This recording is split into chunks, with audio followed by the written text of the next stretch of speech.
પેલી વાર્તા આપણને સમજાવવામાં ભણવામાં આવતી ને કે એક સિંહને કાંટો લાગ્યો હતો અને ત્યાંથી કોઈ માણસ પસાર થયો. 3 દિવસથી સિંહ દુઃખી હતો અને પેલા માણસે સિંહનો કાંટો કાઢી દીધો. એની ઉપર વાંદરો બેઠો હતો. વાંદરાએ કહ્યું 3 દિવસથી ભૂખ્યો છે અને શિકાર તારી સામે આવ્યો છે, ખાઈ જાને. ત્યારે સિંહે જવાબ આપ્યો કે ભાઈ અમે ન ખાઈ શકીએ, કારણ કે એણે મારો કાંટો કાઢ્યો છે.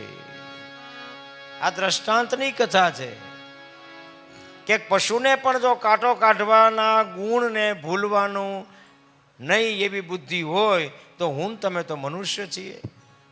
કૃતજ્ઞતા, શાસ્ત્ર કહે છે 4ની કૃતજ્ઞતા જીવનમાં ક્યારેય ભૂલવી નહીં.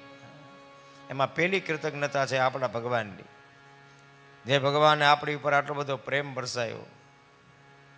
બીજી કૃતજ્ઞતા છે આપણા માતા પિતાની, જે માતા પિતાની કૃપાથી આપણે આનંદ કરીએ છીએ, જીવન જીવી રહ્યા છીએ.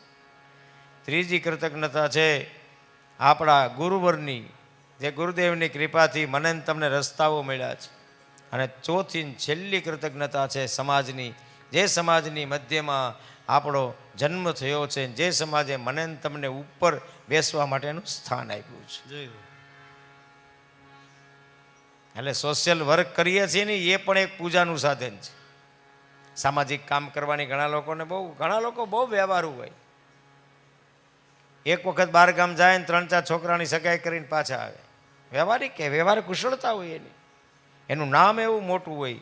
જે સમાજે એને એવું મોટું નામ આપ્યું છે એ સમાજને પાછું કંઈક વાળવું જોઈએ.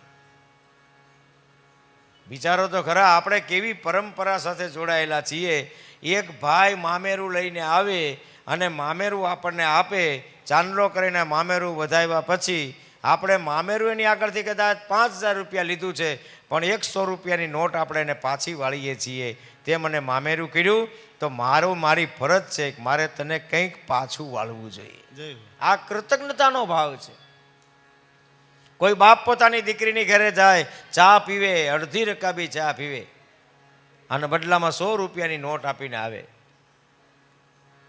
આ કૃતજ્ઞતાનો ભાવ છે. તારું મારે, અને યાદ રાખજો, મફતનું જેટલું લેશું ને એટલું લાંબો સમય ટકશે નહીં. મહેનતનું જો હશે તો એ ટકશે.